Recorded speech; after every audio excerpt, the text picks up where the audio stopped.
Au Moyen Âge, la ville de Grenoble compte plusieurs lieux d'accueil appelés hôpitaux. Ils servent essentiellement d'asile de nuit pour les pauvres. Le principal hôpital de Grenoble, l'hôpital Notre-Dame, est construit à partir de 1627 par le maréchal Créqui contre les fortifications sur le terrain du couvent des Jacobins. En 1661, les frères de la Charité fondent l'hôpital royal de Saint-Étienne qui prend en charge les malades, civils et militaires. Pour soigner les femmes, les administrateurs font appel à des religieuses hospitalières qui fondent l'hôpital Sainte-Marthe. Après la Révolution, ces trois établissements sont réunis et préfigurent l'hôpital hospice du XIXe siècle.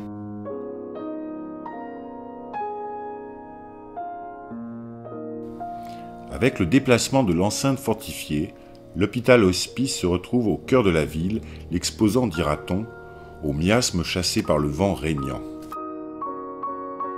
Vétuste et partiellement en ruine, sa reconstruction est d'abord envisagée sur place et plusieurs projets sont proposés.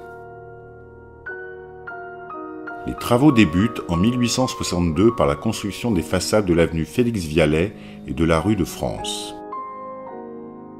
Certains jugent alors que le désir de faire grand et de frapper la vue a fait sacrifier l'utile au luxe, et que les façades que peuvent admirer les Grenoblois cachent une profonde misère. En effet, derrière ces murs, l'agencement et l'état des bâtiments ne permettent plus le respect des nouvelles normes préconisées par les hygiénistes. La première cour ne recevant ni le soleil levant ni le soleil couchant est jugée insalubre. L'amphithéâtre d'anatomie, situé au centre de l'hôpital à quelques mètres de la maternité, sert de morgue à la ville. Le docteur Jules Girard rapporte que, en été, les mouches attirées par la décomposition cadavérique n'ont qu'une cour à traverser pour se rendre dans les cuisines. Les cachots des aliénés sont des prisons humides, briquetées, sans feu, n'ayant qu'une fenêtre garnie de barreaux de fer par où l'air pénètre de tous côtés. Les greniers et les combles où s'entassent les vieillards sont décrits comme un capharnaüm privé d'air et de lumière. En 1888, le docteur Jules Girard, dans son rapport à la commission d'études sur l'opportunité du déplacement de l'hôpital hospice, conclut « Les temps des hôpitaux sombres et tristes aux constructions massives et resserrées est passé. L'hygiène réclame aujourd'hui pour les malades de l'air et du soleil, et surtout des bâtiments dispersés. » Après de longs débats, le transfert de l'hôpital et de l'hospice est finalement décidé.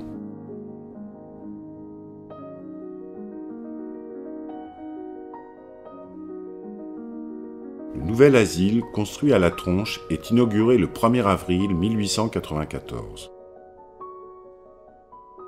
Conçu par les architectes Joseph Chatrousse et Marius Ricou, il est constitué de pavillons séparés selon le modèle aériste.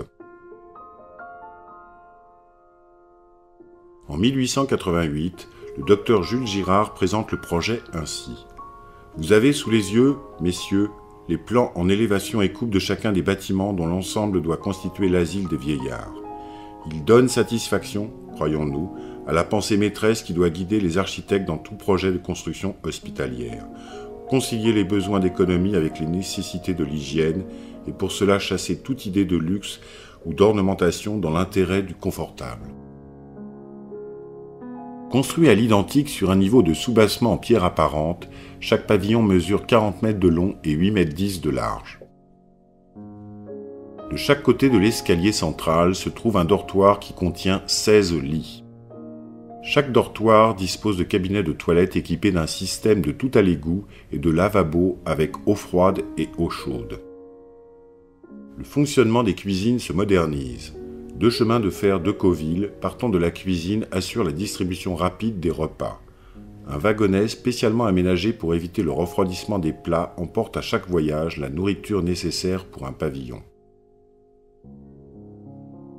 Les vieillards sont chargés de l'entretien des jardins maraîchers de l'hôpital, tâche pour laquelle ils reçoivent une allocation. Pour éviter tout risque de contagion, les malades épidémiques sont déplacés à l'extérieur de la ville en même temps que les vieillards. Ils sont hospitalisés dans un pavillon isolé du reste de l'asile.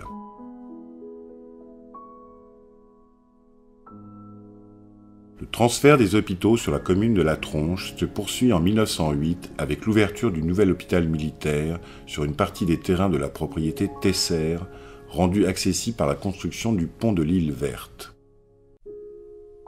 Voulant construire un hôpital civil de 412 lits sur ces mêmes terrains, la commission administrative des hospices lança un concours d'architectes et déclara qu'elle statuerait après avoir pris l'avis d'hommes compétents. Le projet de l'architecte Antoine Gavet est retenu en particulier grâce à ses aménagements intérieurs. Les travaux débutent en juin 1909 sur les rives de l'Isère et l'hôpital civil est inauguré en septembre 1913. Établi sur une surface de 55 000 m², le nouvel hôpital civil de Grenoble compte alors une vingtaine de pavillons, disposés symétriquement par rapport à une longue diagonale partant du pont de l'île Verte et aboutissant au chemin Agnola. L'accès se fait par le portail monumental du pavillon de l'administration, taillé dans la pierre blanche de l'Échaillon. Passé le porche, l'architecture simple des pavillons, spacieuse et trapue, offre un mélange de moellons et de briques colorées. Les activités médicales et chirurgicales sont différenciées et s'organisent autour du patron. Sur cette photo de 1948, le chirurgien Albert Bognaud est entouré de son équipe. Les journaux font l'éloge de ce nouvel équipement à la pointe de la modernité et les Alpes pittoresques titrent « Un somptueux refuge pour la souffrance et la misère ». Une clinique payante, la clinique des Alpes, est construite dans l'enceinte de l'hôpital. Ses patients, aisés, disposent de leurs propres appartements avec salle de bain, linge et vaisselle et tout un mobilier en fer. En visite officielle à Grenoble, le président de la République, Gaston Doumergue, visite l'hôpital civil le 3 août 1925. Groupé sous les grands arbres du parc, le personnel médical assiste au discours du président de la commission administrative, Paul Coca. Depuis 1913, nous avons abandonné les salles du vieil hôpital. Depuis 12 ans, nous vivons loin des bruits de la ville, au soleil et à l'air pur. Nous nous efforçons en faisant soigner le mieux possible nos malades, suivant les données les plus récentes de la science moderne, de rendre en même temps plus agréable, plus attrayant si possible leur séjour à l'hôpital autrefois si redouté. Hommage est ainsi rendu au docteur Jules Girard, dont le buste sera érigé dans l'enceinte de l'hôpital en 1930. Puis, sous la conduite du médecin-chef, le président Doumergue visite les services qui abritent 1500 personnes et se penche avec sollicitude sur le lit des malades, rapportent les journalistes.